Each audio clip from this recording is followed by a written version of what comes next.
प्यारे मित्रों, आज हम लोग पढ़ेंगे प्रयोगात्मक में है दूरी अनुमापन। ठीक है, चलिए मित्रों, एक बार आपसे फिर कहेंगे लाइक और सब्सक्राइब जरूर कर दिया कीजिए। तो दूरी अनुमापन का मतलब है दूरी का अनुमानतः मापन। अब वहां पर अगर हमको जो है या किसी सैनिक को अगर कोई चीज सामने दिख, कोई निरीक्षण करने बैठा है, कहीं कोई दूरी का अंदाजा लगाना है, तो वहां आपको इंची टेप लेकर या फिर कोई फीता लेकर या कोई मापन यंत्र लेकर आपको नहीं मापना है। केवल अनुमानतः मापन आपको जो है करना है कि ये दूरी वास्तव में कितनी हो सकती है। तो अनुमापन का मतलब ये कि आप अनुमान से आप बताइए कि कितनी दूरी हो सकती है। तो यहाँ हम पढ़ेंगे दूरी अनुमापन के बारे में, उनकी विधियों के बारे में कुछ अध्ययन हम लोग करेंगे। ठीक है, सैनिक कार्यवाही की सफलता हेतु सैनिक लक्ष्य की दूरी का ज्ञान होना चाहिए, यह जरूरी भी है।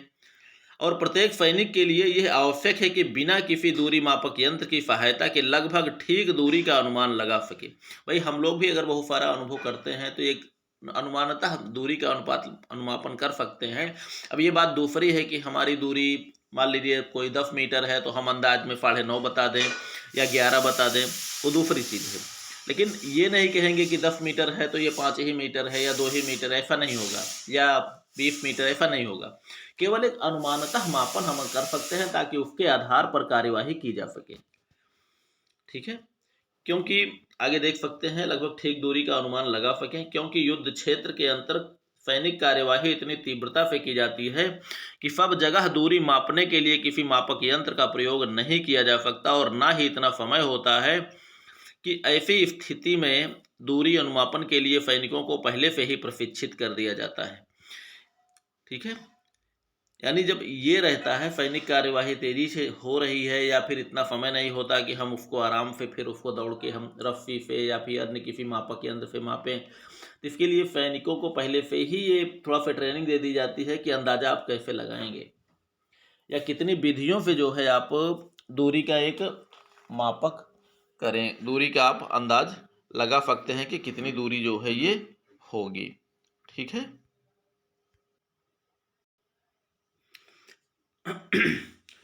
तो अनुमानतः मापन जो है वो इस प्रकार हो सकती है, यानी दूरी अनुमापन की विधियां जो है इसकी 2 विधियां होती हैं मुख्यतः। पहला नंबर हथियारों के फायर के प्रभाव द्वारा आंखों से देखकर, क्योंकि हर हथियारों की एक निश्चित सीमा होती है कि किसकी मारक क्षमता कितनी दूर तक है, तो उसके आधार पर तो लगभग काफ़ी हद तक सही हो सकती है। और आंखों से देखकर किस तरह जो है अंदाज लगाया जाता है, उसको जो है उसके अंतर्गत कौन कौन सी विधियां अपनाई जाती है इसके बारे में हम इसमें यहाँ अध्ययन करेंगे। हथियारों के फायर के प्रभाव द्वारा उपलब्ध हथियारों के फायर के आधार पर दूरी का अनुमान लगाना, जैसे राइफल की दूरी 300 गज की दूरी पर गिरकर धूल उड़ाती है, तो ये माना जाता है कि अगर राइफल चला दिया जाए तो उसकी दूरी ये 300 गज जहाँ पे गिरी है वो दूरी 300 गज हो सकती है। लेकिन यह तरीका भी गलत है, क्योंकि एक गोली बर्बाद हो जाती है और फायर की आवाज़ एवं चमक से शत्रु को हमारी स्थिति का पता चल जाता है। हालांकि गलत माना जाता है इसको, क्योंकि गोली तो मापने में बर्बाद हो गई ना एक। और आंखों से देखकर जो दूरी होती है उसका अनुमान हम निम्न विधियों से लगाते हैं। पहला नंबर है माप की इकाई विधि, औसत कोष्टक या अधिभार विधि। तीसरा नंबर है आधार दूरी या मूल परास विधि। चौथा नंबर सेक्शन औसत विधि। पांचवा नंबर अर्धन विधि। छठवां नंबर है आकार प्रकट करने या दिखाई देने वाली विधि। सातवां नंबर रेंज फाइंडर विधि। आठवां नंबर रेंज दूरी कार्ड द्वारा। नौवां नंबर मानचित्र पर सर्विस प्रोटेक्टर द्वारा। तो यहाँ हम माप की जो विधियां हैं इसमें मुख्य जो विधियां हैं उनका हम लोग अध्ययन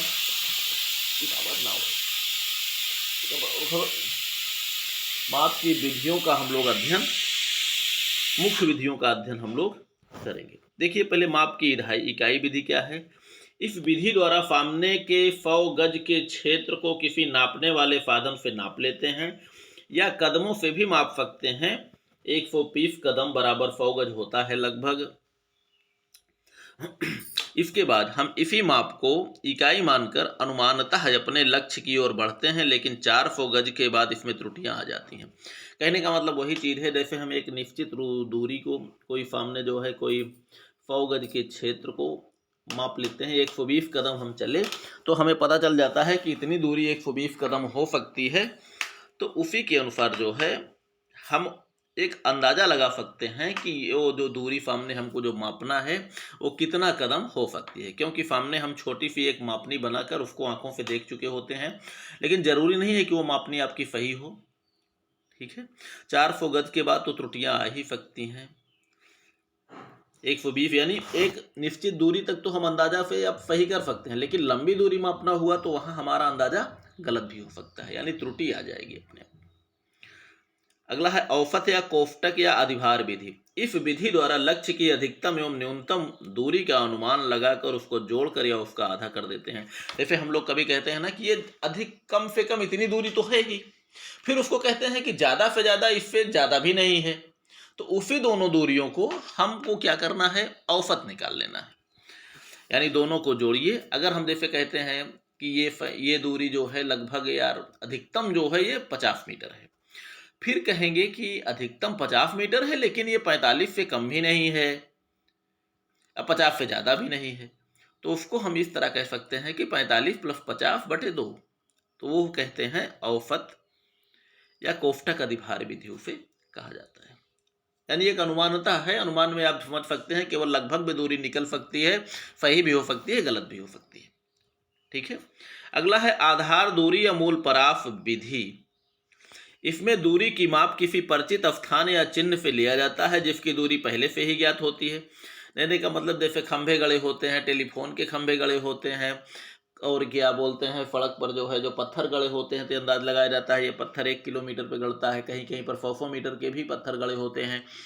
जैसे ये बिजली एवं टेलीफोन के खंभे, इसके आधार पर जो है लक्ष्यों की दूरी ज्ञात की जाती है। बिजली के खंभे हैं कि ज़्यादा से ज़्यादा 100 गज पे गड़े होते हैं, या फिर भाई जहाँ पर मोड़ होता है वहाँ हो सकता है दूरी में गलती हो, लेकिन जब सीधे जो है स्थान पर जब खंभे गड़े होते हैं तो उनकी दूरी लगभग बराबर होती है। और इसका एक मापन भी होता है कि ये 100 गज हो सकते हैं, 100 मीटर हो सकते हैं, मापन होता है, वो सत्य होता है, वो बिल्कुल सही होता है, क्योंकि वो दूरी माप कर जो है अंदाज़ा लगाया जा सकता है। तो किसी परिचित स्थान या चिन्ह से ले सकते हैं और उस दूरी के आधार पर ये आगे बढ़ा सकते हैं कि हाँ, जिस दूरी को हमको मापना है इसमें अंतर्गत कितने खंभे आ सकते हैं, तो उसी के अनुसार हम जो खंभे जो टेलीफोन या फिर बिजली के हों उसकी जो वास्तव में दूरी होती है उसी के आधार पर हम अंदाज़ा लगा सकते हैं। ठीक है, पहले अंदाज़ा लगाएंगे कि पहले तो ये सत्य होगा कि एक खंभे से दूसरे खंभे के बीच की दूरी लगभग कितनी होती है, तो वो तो मान लीजिए अगर 100 गज होती है या 100 मीटर होती है, तो पहले फिर सोचेंगे कि जिस दूरी का हमको अनुमापन करना है उसके अंतर्गत कितने खंभे आ सकते हैं।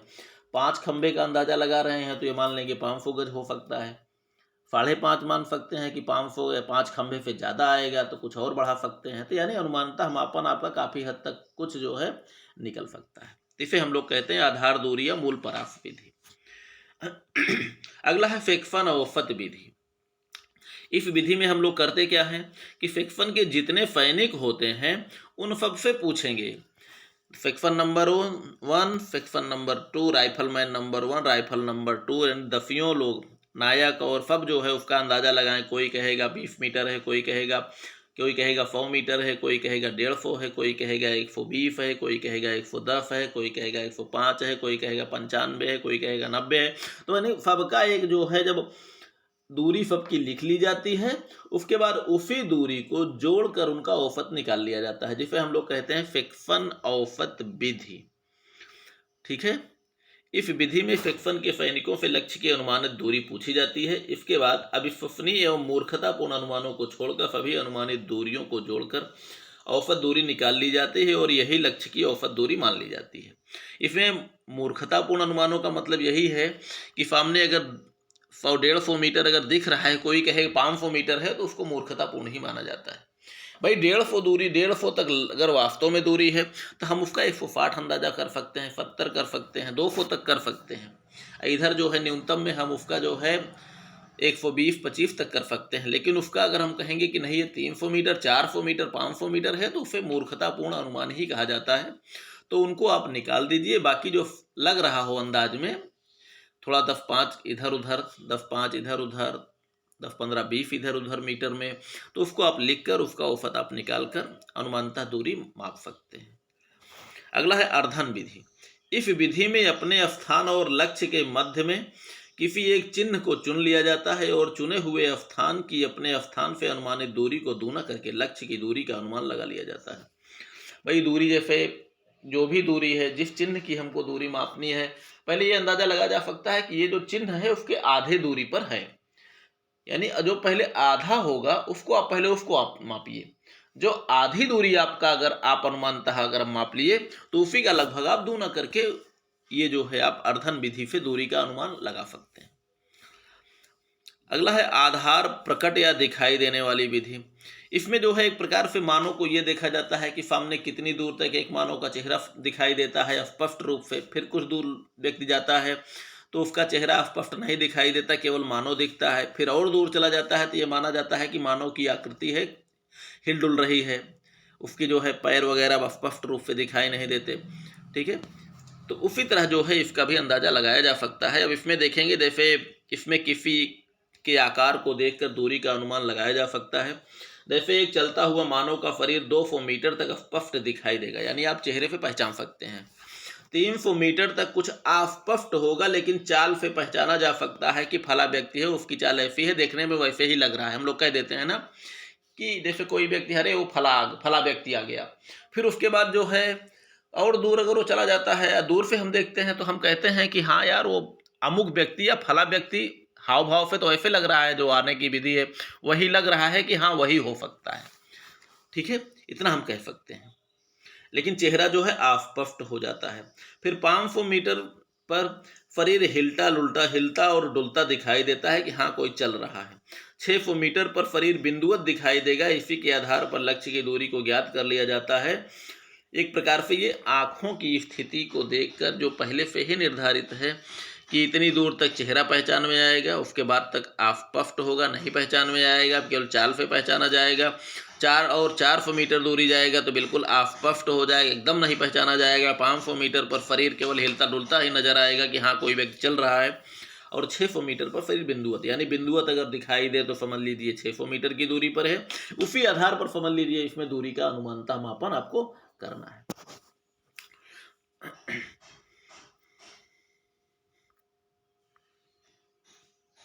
अगला है जो है इसमें, सॉरी बच्चों ये थोड़ा सा आगे पीछे हो गया। हाँ, अगला है रेंज फाइंडर विधि।